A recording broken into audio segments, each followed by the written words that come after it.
Hello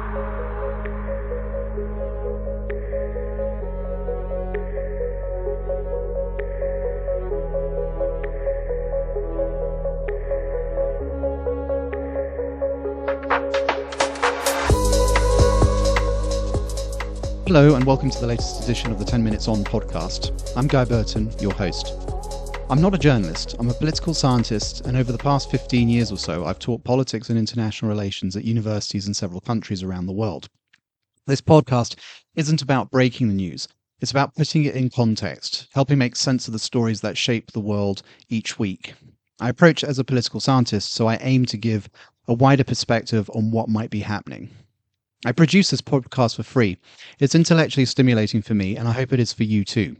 If you enjoy it, please listen, share it with friends or colleagues, and leave a rating or review on whichever platform of choice that you use, Apple, Spotify, or elsewhere.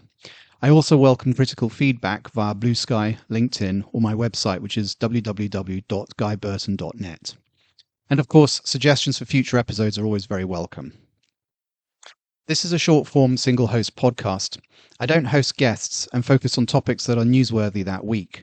So for longer discussions, I co-host the Footpoll podcast with Dr. Francesco Belcastro, where I explore the relationship between football and politics. You can check out our past episodes there and submit suggestions for topics or guests. So right, with the housekeeping out of the way, let's get on with this week's episode. We're looking at the Munich Security Conference, which may also be called the MSC, which took place over the weekend. For those unfamiliar with it, it's an annual gathering in Munich where political and military leaders, diplomats and intelligence officers discuss security policy. It began in the early 1960s as a forum for Western defense analysts, which was primarily NATO focused. Over time, it has grown into a global forum. In the West, it receives significant media attention, largely because of the figures who speak publicly there. But obviously, the more significant developments often happen behind closed doors, in private conversations and informal meetings. The Munich Security Conference has occasionally produced speeches that signal geopolitical shifts. In 2003, US Defense Secretary Donald Rumsfeld famously referred to France and Germany as Old Europe compared to Eastern Europe, just weeks before the Iraq War, and highlighting transatlantic differences at the time. In 2007, Russian President Vladimir Putin criticized US unipolarity, signaling a more independent Russian foreign policy, prelude to his interventions in Georgia and Ukraine. And last year, Vice President J.D. Vance framed US support for Europe as conditional, pointing to internal European policies rather than external threats as the reason for this. This year, US Secretary of State Marco Rubio delivered a similar message, emphasizing European responsibility for its own defense while signaling continued US engagement. I'm not here to judge those arguments, but instead I want to focus on this year's conference and how it's been reported and interpreted, both in Western media and in the so-called Global South. Understanding these differences helps us gauge whether Munich reflects wider perceptions of global security and how elite debates might eventually filter into public opinion. And for this episode, I asked ChatGPT to help me by compiling reporting, commentary, and editorials across multiple languages and regions, including English and European languages, Spanish and Portuguese from Latin America, Chinese, Arabic, African languages, as well as Vietnamese, Indonesian, Malaysian, and Tagalog sources. The range isn't exhaustive, and the short time frame since the conference happened means that some commentary may well be missed. But I think it gives a useful first look at how Munich has been perceived globally. So let's start with the Western take. In Western media, coverage focused squarely on the transatlantic relationship, the state of the alliance between the United States and Europe.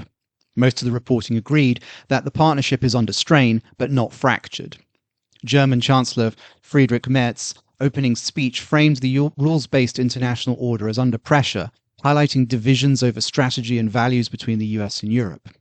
Leaders like the EU's Chief External Affairs Officer, Kaja Kallas, publicly rebutted US critiques, showing both disagreement and the alliance's resilience.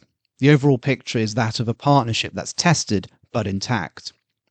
US diplomacy also drew attention. Marco Rubio emphasized enduring ties with Europe while reminding audiences of mutual responsibilities and expressed some skepticism towards multilateral institutions. Western media framed this as a nuanced message, unity affirmed but grounded in strategic interests. European efforts featured prominently as well. Leaders from Germany, France, and the UK presented higher defence spending and stronger collective deterrent capabilities as pragmatic self-reliance, not the abandonment of NATO. Coverage portrayed this as responsible, necessary, and adaptive in a world of uncertainty. Ukraine also remained central. President Volodymyr Zelensky called for clear security guarantees and EU integration timetables. For the West, Ukraine continues to test alliance cohesion and remains a focal point of the ongoing conflict. And finally, the conference theme, under destruction, was widely cited, reinforcing the fragility of the international order. Rising competition from China and Russia, institutional weaknesses, and the need for resilient alliances dominated the commentary. So in summary, Western media emphasized the conference as a premier forum for strategic debate, the endurance of alliances, and Europe's responsible defense initiative. Critical points focused on internal disagreements, uncertainty over US commitment, and pressures on global norms. So that was the West. Now, the global South perspective. Coverage from outside the US and Europe presents a very different picture.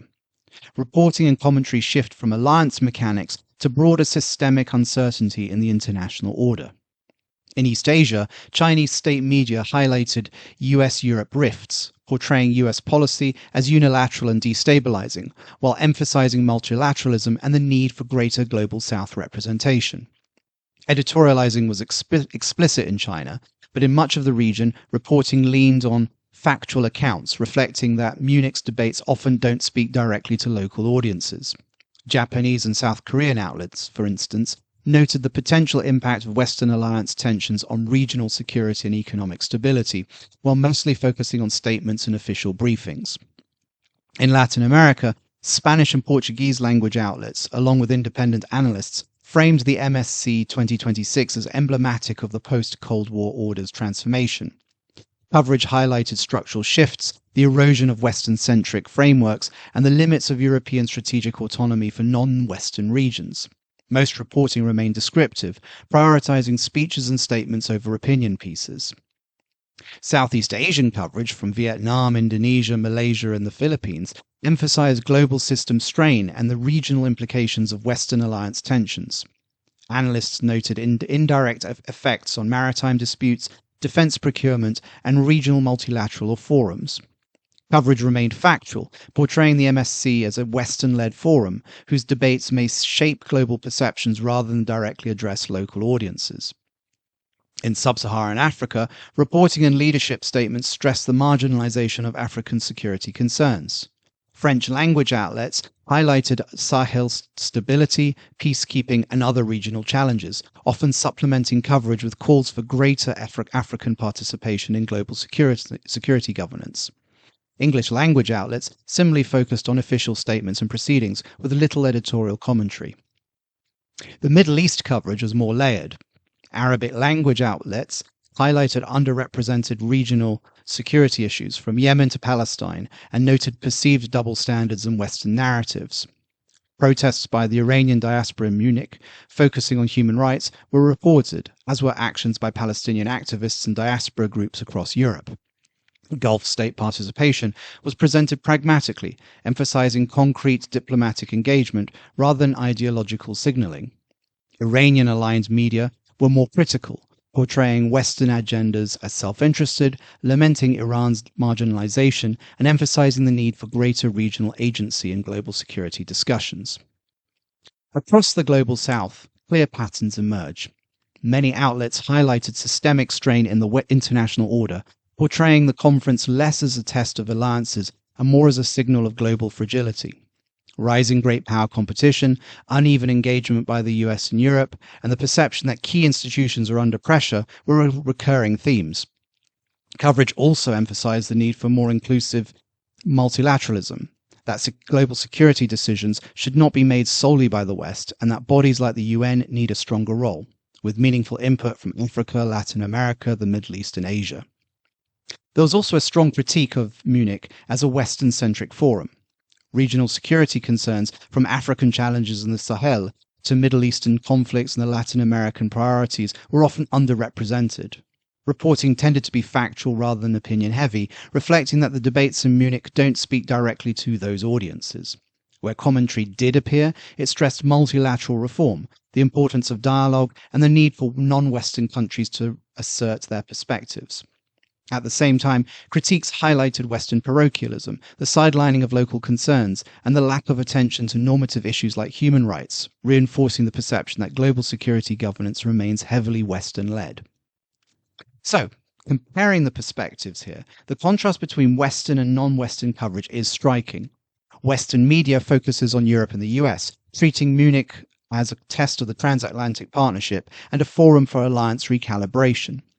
Non-Western coverage interprets the conference as an evidence of broader fractures in the global order, emphasizing systemic uncertainty, marginalized regional concerns, and the need for multilateral solutions. And the editorial style differs too. Western outlets provide frequent analysis and commentary. In much of the global South, coverage is more reporting heavy. Where commentary exists, it aligns with Chinese and other global South narratives on multilateralism, broader representation, and critiques of Western frameworks. But it is far less pervasive. Both perspectives recognize challenges and tensions at Munich. Western coverage foregrounds the alliance mechanics, while non-Western reporting highlights structural, systemic, and normative dimensions, often in a neutral reporting style with selective commentary. Now, looking ahead, this has implications for policymakers. A focus on rebuilding the transatlantic alliance risks overlooking how much the US-Europe relations have already shifted. Non-Western reaction suggests the broader international system is seen as fracturing, with calls for multilateral solutions and a revitalized UN framework. This is a message that China has long promoted, and other regions may well increasingly embrace if the West does not re-engage. So that brings us to the end of this week's analysis. The Munich Security Conference offers a window into how elite security debates are interpreted around the world, and tracking these interpretations can help us anticipate shifts in public opinion and international governance. Before I go, please consider leaving a review, positive or negative, and sharing this episode with friends or colleagues and subscribing for future episodes. I'll be back again next Tuesday morning with another 10-minute dive into the news. So thanks for listening and have a good week. Goodbye.